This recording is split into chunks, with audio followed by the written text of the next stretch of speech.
이거를 로제라고 해야 될지 레드라고 해야 될지 잘 모르겠는데 오늘 제 영상 보시고 나면 그게 구분 가능해지실 거예요. 자, 로제 와인은 크게 두 종류로 나뉩니다. 양조 방식이 조금 달라요. 색도 다르고 풍미도 꽤 다릅니다. 안녕하세요. 프랑스에서 와인하는 소믈리에 인소입니다. 오늘은 봄에서 초여름으로 넘어가는 계절에 아주 잘 어울리는 로제 와인에 대해서 낱낱이 파헤쳐 볼 건데요. 조금 귀찮은데 늘 그렇듯이 양조법을 조금 아는 게 좋아요. 그래서 영상 초반에는 양조 방법을 빠르게 한번 정리해 볼 거고요. 영상 후반부에는 로제를 마시기 좋은 순간, 같이 마시기 좋은 안주, 그리고 제가 준비한 이 2종의 로제를 한번 같이 마셔볼 거예요. 그리고 요즘 내추럴 업계에서의 로제 트렌드도 한번 볼게요. 먼저 말씀드리고 싶은 건 대부분의 로제는 레드와인 품종으로 만들어요. 와인 입문자분들은 로제 와인이 레드와인과 화이트 와인을 섞은 거라고 생각하시는 분들이 꽤 많더라고요. 근데 레드 품종으로 침용 작업, 그러니까 껍질에서 색소와 맛을 우리는 작업을 레드와인보다 짧게 해서 색을 연하게 뽑은 게 바로 로제 와인이에요. 화이트랑 섞은 게 아니에요. 예외적으로 레드 품종과 화이트 품종을 섞는 로제가 있긴 한데요. 바로 샴페인 로제에서 이런 방식을 자주 씁니다. 그리고 요새 나오는 아펠라시옹 없이 맹드 프랑스로 만드는 로제들도 이렇게 하는 경우가 종종 있어요. 이건 특이한 경우니까 자, 우리가 일반적으로 로제라고 알고 있는 흐릿한 베이비 핑크 컬러의 로제는 바로 로제 드 프레슈라지라는 방식으로 만듭니다. 압착한 로제라는 뜻이에요. 침용 작업을 안 하거나 한두 시간 정도 짧게 하는 방식이라서 색이 아주 연합니다. 대충 이런 느낌이에요. 보시면 색상이 연한 핑크에서 오렌지빛이 살짝 도는 이런 핑크 정도 되죠. 이런 게 이제 전형적으로 압착한 로제의 색이죠. 전체적으로 보시면은 병 디자인이 굉장히 특이하죠. 프랑스 남부의 프로방스, 랑그도 호시옹 지역의 로제들이 대부분 이런 특이한 병을 많이 씁니다. 지금 영상 보시는 분들 중에 임소님 와인은 빛에 의해서 변질되기 쉽다던데 얘네들은 왜 이렇게 투명한 병을 써요? 하는 분들 있을 거예요. 어차피 대부분의 로제는 장기 보관용으로 만드는 게 아니라서 빛에 조금 노출되어도 크게 예민하게 생각하지 않는 것 같아요. 그리고 색상을 잘 보여줄 수 있는 투명하고 유니크한 병 디자인이 마케팅에 아주 큰 역할을 해주기 때문에 이런 디자인을 많이 씁니다. 로제 중에서도 어두운 병을 쓰는 게 있는데요. 그런 와인들은 장기 보관용으로 작정하고 만든 로제들이겠죠. 물론 투명한 병도 장기 보관이 가능한 로제도 있습니다. 자, 로제 드 프레슈라지라는 양조법은 산도가 높고 마시기 편한 이런 스타일의 로제를 지향합니다. 일단 산도가 높은 느낌의 로제를 만들기 위해서 일반 레드와인보다는 수확을 약간 빨리 해요. 수확한 포도줄기를 제거하고 알만 분리해서 약간 으깨줍니다. 그대로 두면 자연스럽게 주스랑 껍질이랑 섞이면서 색이 슬쩍 묻어나겠죠. 화이트 와인처럼 여기서 바로 압착을 해주는데요. 한두 시간 아주 짧게 침용 작업을 더하고 압착하는 데도 있습니다. 여기서 압착해낸 주스만 가지고 알코올 발효를 해서 만든 게 연한 컬러의 로제 와인이 되겠습니다. 다시 와인 사진을 보시면 셋 다 대형 와이너리에서 만드는 유명한 로제들이죠. 제일 왼쪽 거는 브래드 피트, 안젤리나 졸리 커플이 소유주인 와이너리로 유명한데 지금은 이혼하셔서 누구 소유인지는 잘 모르겠어요. 클래식한 프로방스 와인이고요. 중간은 랑그도 호시옹 지역에서 유명한 로제인데 후에쇼라는 샤또의 로제예요. 마지막은 프랑스 슈퍼마켓에서 흔히 볼 수 있는데요. 지에가 베르탕이라는 랑구도 호시옹 지역의 아주 큰 대형 생산자의 로제입니다. 셋 다 엄청 클래식하죠. 압착 방식의 로제는 프랑스 남부의 프로방스가 대표적인 산지예요. 프로방스는 해산물이 굉장히 많이 나는 지역인데 예전에 화이트 와인이 거의 없고 키우기도 힘들고 그러니까 그 해산물과 같이 마실 만한 와인을 찾다 보니까 레드 품종으로 가벼운 스타일의 로제 와인을 만드는 게 발달했다라는 얘기가 있어요. 자, 두 번째로 침용 작업을 조금 더 길게 한 로제 와인들의 색은 이렇습니다. 이걸 로제 드 세녟 방식의 로제라고 하는데요.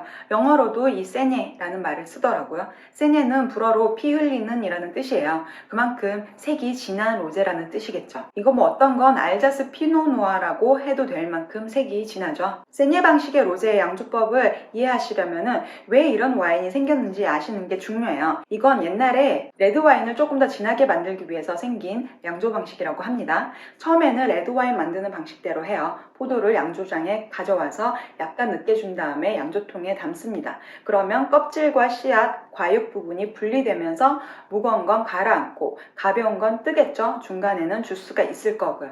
여기서 침용 작업이 한 24시간 정도 지나면은 와인 주스 일부만 밖으로 빼냅니다. 그럼 양조통 안에 주스는 줄어들고 껍질이나 씨앗 같은 솔리드 부분은 그대로일 테니 그대로 침용 작업을 원래대로 진행하면은 평상시보다 훨씬 더 파워풀한 레드 와인이 되겠죠.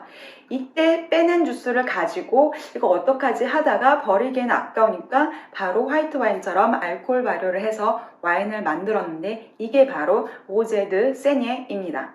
자, 그래서 로제 드 세녜 양조법의 목적은 빡센 레드 와인을 만들기 위한 거라고 적혀 있죠. 근데 여기서 나는 파워풀한 레드 와인 만드는 건 관심이 없어. 그냥 24시간 침용 작업 후에 다 압착해서 전부 다 로제 와인을 만드는데 쓸래. 이렇게 하는 사람도 분명 있겠죠. 이렇게 하면은 이제 세 번째 적힌 로제 드 마세라시옹이라는 양조 방법이 되는 건데, 근데 이 말은 잘 안 써요. 2번이나 3번이나 사실 로제 와인 스타일 자체는 거의 비슷해요. 근데 옛날부터 쓰던 말이 2번 로제 드 세녜라 가지고 3번과 2번을 뭉뚱그려서 그냥 세녜 방식의 로제 드 세녜라고 부릅니다. 자, 세녜 방식의 로제의 대표적인 아웃세는 보르도의 클레레가 있고요. 자매품으로는 부르고뉴 클레레도 있습니다. 그리고 대표적인 곳이 랑구독 지역의 따벨이라는 아펠라숑이 있는데요. 사진에서 첫 번째 따벨 와인은 랑글로흐라는 유명한 비오디나미 내추럴 와인 생산자예요. 주품종으로는 이제 그르나쉬나 쌍소라는 품종을 블렌딩한 로제고요. 이 집은 여러 스타일의 와인을 생산하는데 특이하게도 이 집에서 로제가 거의 제일 유명해요. 보시면 병이 약간 어둡죠. 어두면 어떻다고요? 작정하고 장기 보관하려고 만든 와인이라는 뜻이겠죠. 실제로 이 집 어린 빈티지를 마셔봤는데 굉장히 단단해서 힘들더라고요. 한 4년 정도 묵힌 요 같은 급의 로제를 마셔보니까 그제서야 이제 조금 열리면서 마실만 하더라고요. 두 번째는 샤또 보카스테이라고 남부론에서 굉장히 유명한 집 있죠. 그 집에서 만드는 따벨 아펠라시옹의 로제예요. 색이 굉장히 진하고 섹시하죠. 세 번째는 샤또 캬막삭의 보르도 클레레 로제인데 따베르네 소비뇽 메글로, 그러니까 보르도 품종을 블렌딩한 거고요. 보시면 색이 굉장히 더 진하죠. 보르도 클레레는 길게 3-4일 정도 침용 작업을 하는 경우도 있다고 해요. 세녜 방식은 압착 방식 로제에 비해서 산도는 낮고 파워풀하고 과실 맛이 더 풍부합니다. 거의 가벼운 레드 와인이라고 보시면 돼요. 자, 대부분의 로제는 만드는 목적이 가볍게 부담 없이 즐기기 위한 것이 많아요. 와인 페어링에서도 큰 고민 없이 자유롭게 안주를 선택하시면 되는데요. 특히 압착 방식으로 만든 색이 연한 로제들의 대부분은 안주 없이 그냥 마셔도 참 좋고요. 가벼운 안주, 샤큐터리, 감자칩 이런 거랑 그냥 편하게 마시면 좋아요. 약간 더 파워풀한 느낌으로 만든 로제라면은 해산물, 파스타 이런 데 곁들여도 너무 좋죠. 세녜 방식 로제는 풍미가 조금 더 강하니까 육고기랑 드셔도 괜찮아요. 로제는 말 그대로 화이트 와인의 산뜻한 풍미와 레드 와인의 과실맛, 그리고 아주 약간의 타닌이 같이 있어서 만능 치트키라고 생각하시면 돼요.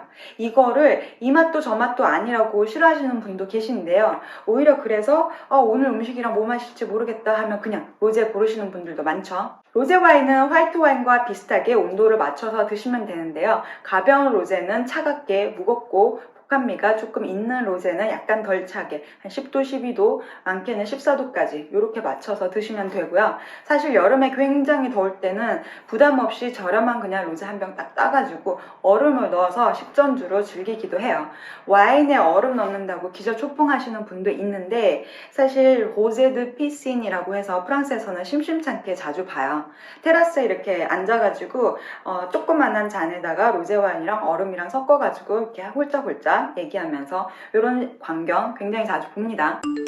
자, 오늘은 두 병을 한번 마셔볼 건데요. 대부분의 로제는 가볍게 막 드셔도 좋다고 방금 얘기했는데 저는 가볍지 않은 로제를 준비해봤습니다. 둘 다 내추럴 와인이고요. 자, 일단 둘 다 한번 오픈을 먼저 해볼게요.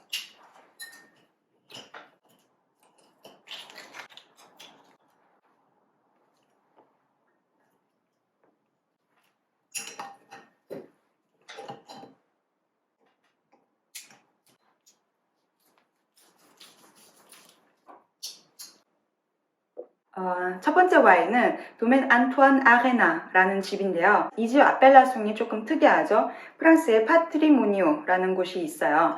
여기 어디냐면은 프랑스 남부의 이탈리아와 굉장히 가까운 곳에 코르스라는 섬이 있는데 거기에 위치한 아펠라송이에요. 빈티지가 안 적혀 있는데 제가 구매한 와인샵에서도 빈티지를 잘 모르겠는데 2017년이라고 추정하더라고요. 주 품종은 니에르치유라고 그 코르스의 토착 품종 중에 하나고요. 내추럴 와인이고 압착 방식으로, 그러니까 프레슈라즈 방식으로 만든 와인이에요. 한번 마셔볼까요? 자, 일단 색을 보시면은 약간 주황빛으로 색이 빠지는 그런 로제색이죠. 색이 약간 빠지고 있어요. 그리고 침전물도 드문드문 아주 살짝 보이고요. 로제는 거의 만들어서 그 해에 소비하거나 아니면 1, 2년 안에 소비하는 게 정석인데 이게 빈티지가 거의 4년, 3, 4년 정도 지난 로제라고 생각해보면 굉장히 오래 보관된 로제죠. 자, 코에서는 거의 검붉은 계열의 과실향이 나고 있어요. 좀 말려서 익힌 그런 종류의 과실향이 진하게 나요. 진짜 잼미하네요. 굉장히 열감이 많이 느껴지는 그런 아로마들이 올라오고 있고 화한 종류의 미네랄ite도 있는 것 같아요. 한번 마셔볼게요.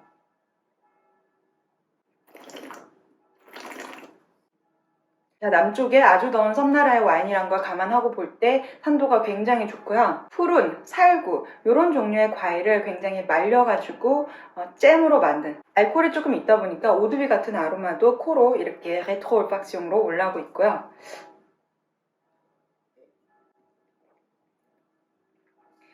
아무래도 숙성이 좀 됐다 보니까 견과류 같은 아로마가 올라오는데 아몬드 이런 종류의 맛이 살짝 깔려 있어요. 오늘 영상 내내 말씀드린 마시기 편한 그런 로제는 절대 아니고요. 음식이랑 매칭해야 될 것 같아요. 이런 거는 굉장히 파워풀한 랍스터나 이런 거랑 마셔도 좋을 것 같고요. 꺄비스 아저씨도 이게 되게 맛있는데 되게 특이하다고 한번 경험해보라고 구석에 있는 걸 꺼내주셨어요. 조금 더 시간이 지나니까 바닐라 같은 아로마도 올라오고 견과류 뉘앙스가 점점 더 진해지고 있어요. 아주 살짝 캐러멜 같은 아로마도 깔리고요.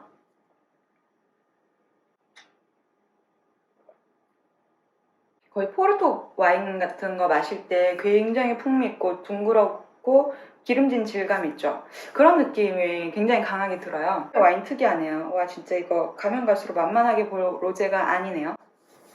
자, 그래서 요건 요대로 두고 두 번째 와인을 다른 잔에 테이스팅 해보려고 잔을 하나 더 가지고 왔어요. 자, 두 번째 와인은 도멘 줄리앙 메이어의 파트릭 메이어라는 분이 만드신 건데요. 알자스에서는 이제 내추럴 와인의 터줏대감 중에 한 분이시죠. 큐베는 룰루가 뭐냐면은 애칭이라고 보시면 되는데 엄마가 애기들한테 몽룰루 이렇게 룰루야 이렇게 부르기도 하고요. 아니면 애인들끼리 쓰기도 하고요. 강아지한테 룰루 이렇게 쓰기도 하는 귀여운 애칭이에요. 품종은 피노그리, 피노누아 블렌딩이고요. 빈티지는 2019년이에요. 또 여지까지 대부분의 로제는 레드와인 품종으로만 만든다고 말씀드렸는데 이거는 또 레드랑 화이트를 섞은 거예요. 아펠라시옹에서 정한 법에 위반되는 거라서 뱅드 프랑스라고 출시되었고요. 이게 이제 요즘에 내추럴 와인 트렌드예요. 다양한 시도를 하는 거죠. 여러 가지 품종을 섞기도 하고 단일 품종을 쓰기도 하고 다른 지역에 사는 품종을 심어서 한번 와인을 만들어 보기도 하고, 요거 같은 경우는 피노그리 피노누아 이런 블렌딩은 사실은 굉장히 획기적인 이런 블렌딩은 아니에요. 그 부르고뉴에서도 종종 쓰는 블렌딩 배합이거든요. 거의 50대 50 이 정도 섞은 거라고 하더라고요. 요것도 한번 마셔볼게요. 자, 일단 색깔을 보시면은 거의 막걸리처럼 뿌예요. 필터링을 거의 안 했다는 얘기죠. 그리고 이렇게 흔들어 보면은 아까 안토ine 아레나, 파트리모니오 와인보다는 훨씬 더 눈물이 가볍고 빨리 떨어지는 걸 볼 수 있어요. 조금 더 가벼운 스타일의 와인이라는 얘기겠죠. 코에서는 조금 더 신선한 그런 붉은 계열의 과실향이 나는데 산딸기라든지 아니면 체리 이런 종류의 과실향이 많이 나네요. 근데 향부터 이미 너무 좋다. 역시 파트릭 메이어.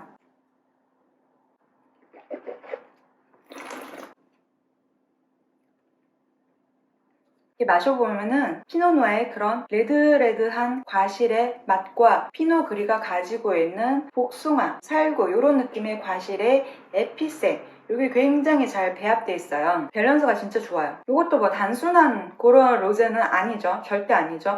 이거를 로제라고 해야 될지 레드라고 해야 될지 잘 모르겠는데 이건 이제 처음 양조할 때부터 같이 합쳐서 양조했다고 해요. 파트릭 메이어 특징이 와인을 마셔보면은 되게 자연스러운 내추럴한 그런 냄새가 많이 나요. 여기서 말한 내추럴한 냄새는 부정적으로 다가오는 똥내 이런 게 절대 아니고 오래된 나무 헛강 같은 데 갔을 때 느껴지는 흙 냄새, 아주 오래된 나무 냄새, 그러니까 마음이 약간 릴렉스 되는, 스트레스가 좀 쫙 내려지는 이런 느낌의 냄새가 향이 굉장히 많이 나죠. 산도는 뭐 말할 것도 없이 너무 좋고요. 굳이 말씀드리자면 이게 세니에 방식이고 이게 압착한 방식인데 보통은 세니에 방식이 더 파워풀하다고 말씀드렸잖아요. 근데 오늘 제가 준비한 와인 두 병을 보면은 이게 훨씬 더 세네요. 파트릭 메이어는 거의 뭐 섬세하고 하늘하늘한 소녀 같은데 여운 굉장히 길게 가고 그에 반해서 얘는 굉장히 파워풀하고 우아한데 약간 나이도 들었어. 이렇게 살집이 있고 근데 엄청 아름다운 그런 중년 부인 같은 느낌이 들어요. 얘는. 자, 그럼 이쯤에서 다시 요걸 한번 마셔볼게요.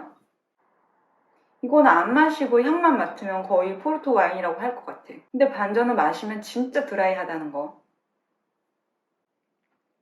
밸런스 진짜 좋거든요. 밸런스 좋고 진짜 잘 만들었는데 너무 강해가지고 이렇게 그냥 안주 없이 테이스팅하기 되게 힘드네요. 자, 봄에서 초여름으로 넘어가는 계절에 가장 잘 어울리는 와인 로제. 로제를 굉장히 차갑게 칠링한 다음에 아이스팩 하나 들고 돗자리 하나 들고 그죠? 육포나 이런 거 간단한 거 먹을 거 들고 잔 두 개랑 같이 친구랑 공원이나 사람 좀 없는 데 있죠. 이런 데 가가지고 한잔 하면서 편하게 피크닉을 하는 거죠. 자, 이번 여름에는 이렇게 한번 꼭 로제 즐겨보시길 바래요. 저는 다음 시간에 더 맛있는 와인 얘기로 돌아올게요. 임솜이었습니다. 안녕.